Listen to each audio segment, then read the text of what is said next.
What's going on, everybody? DogMan Dan here, and we are in Warframe, and we are actually going into the Tower Void with the Gorgon at this point.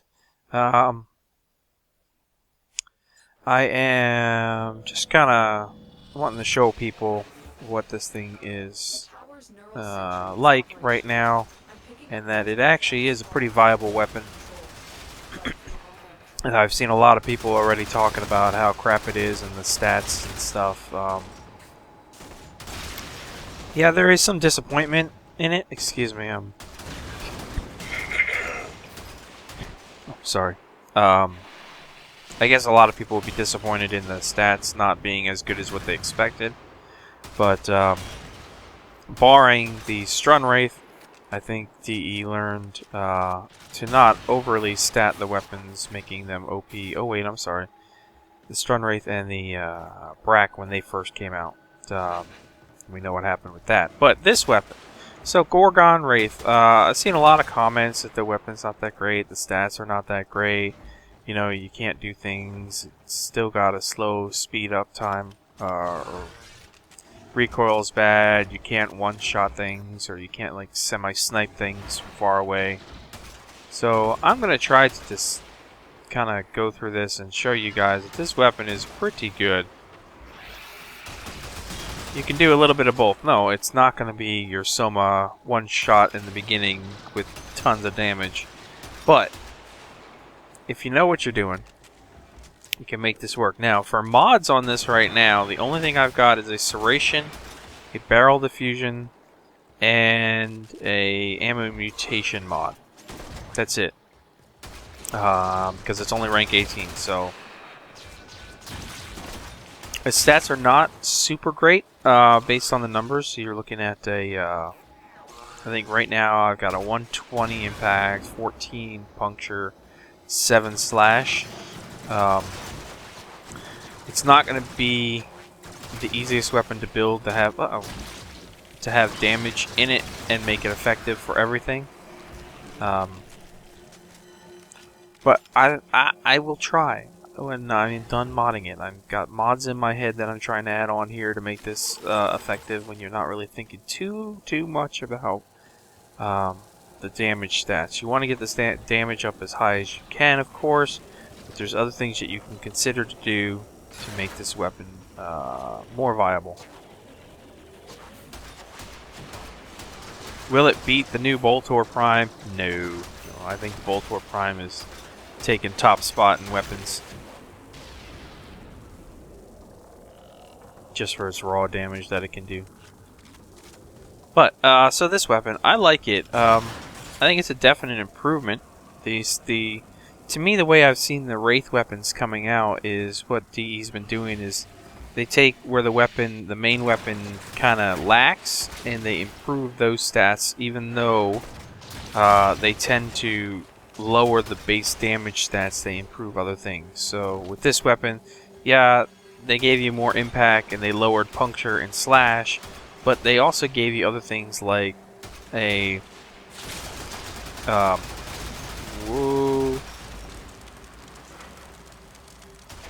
faster fire rate, quicker reload, that type of stuff. So a little bit better accuracy. As you can see, it's not, it's not a sniper, but you can get some shots in there, long range, and you can actually be effective. It may take you a few more bullets, but what the heck? Does it matter? I mean, this thing's got a ton of bullets in it, right? What I like about it is you can do that. You can go ahead and take it in, 1 or 2 shots, slow trigger basically. Or you can just hold it down and spray and pray, which is pretty nice as well.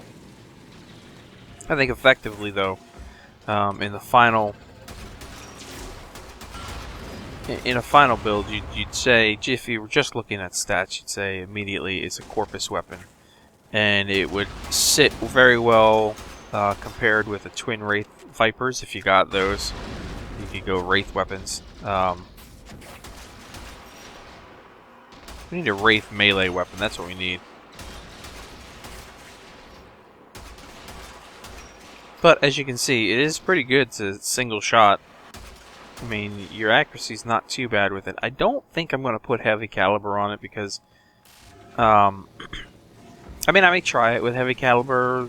I have a rank 12 heavy caliber right now.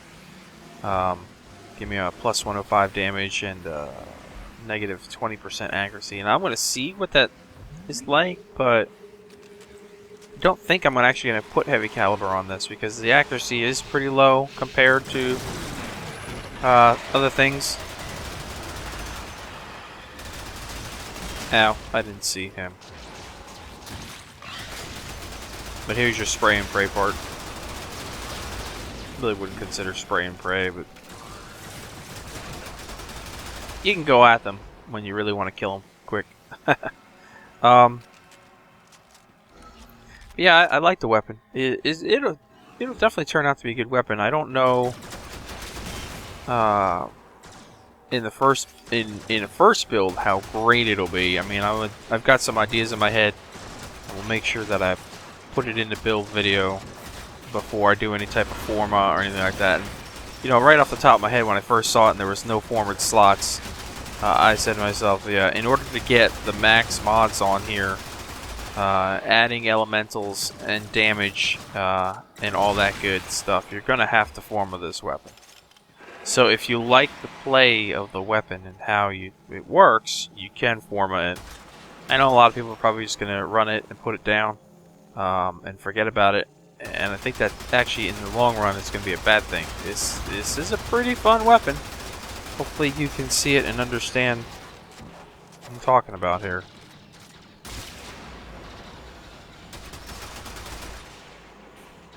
And even from this far, yeah, I'm not doing a whole bunch of damage, but I can still get crit in there. It's very low crit, you know, but it does happen. Every so many bullets. You can still kill things like that from far, far away, so they aren't doing as much damage to you.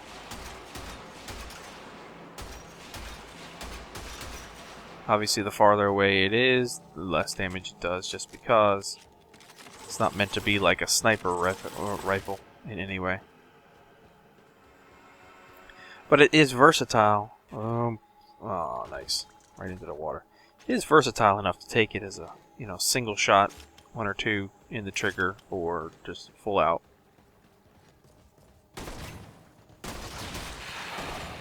And I think that would play it with a lot of people pretty well.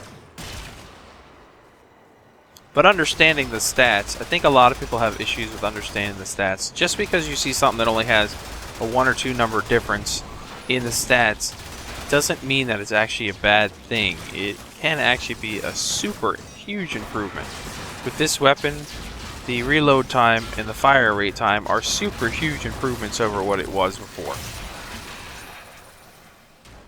I'm definitely liking my Excalibur. When I get this Excalibur finished off, I'll do a video on Excalibur. I never did a video on Excalibur, but I actually have to go back on Excalibur Prime and forma him a few times and remod him. I took a look at how I had it set up.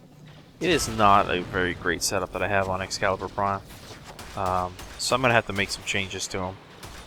And then eventually I'll bring out a Prime video. Got the Oberon advanced build or alternate build, however you want to call it. That'll be coming out. I'm still working out some final details on it. So for now, while I'm working out the final details, if you guys have been watching those newer videos of it, big card to want to get on it is going to be Fleeting Expertise.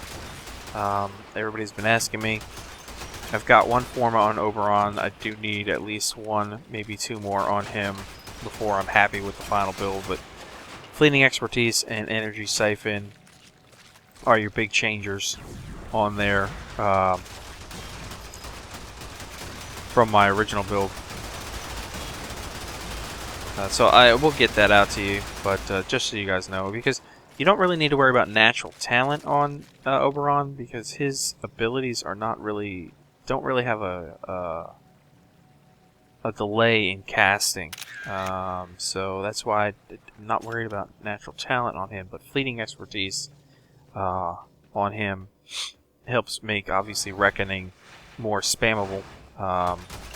Energy Siphon, you need as much energy as you can. Streamline, you need it to be you're talking a 90% if you have fleeting expertise and streamline as far as power efficiency, which is why I can pretty much spam it out, because by the time I hit it once, I've regenerated the energy again to spam it over and over and over. But that's it on him for now. I will have a better build on him soon. Got to go back, like I said, and hit a reformer at least one time on him. Get one other mod in there that I want before I bring that out. I'm working on it, guys. I'm working on it. I got a lot, so much stuff, constantly trying to keep up with all the changes in all the things coming out in Warframe. But I want to go back on some of these earlier things as well. So just bear with me. I'll get it all out. I've been watching everybody's comments. I'm trying to get to everything. And of course, when Melee 2.0 comes out, I'll try to put a guide together for that after we fully understand it all. And of course, that'll mean a lot more melee weapons. We'll get some new build videos. So that's it. I mean, hopefully you guys enjoy this, and you can see that this weapon is pretty useful. This was only a Tower 1 at this point, because I don't have enough mods on it. I don't have the mods on it I want to take it to a 2 or 3 at this moment, but I will take it there. So stay tuned for those. Whoops. Don't know what happened there. So stay tuned for that. That will come out as well. As I get the build farther in, I've got ideas in my head on this. I know what I want to do to make him good, so just stay tuned for that. So thanks again for watching. Please hit that like button, comments below, subscribe if you're not subscribed, and I'll catch you guys in the next episode. See you later.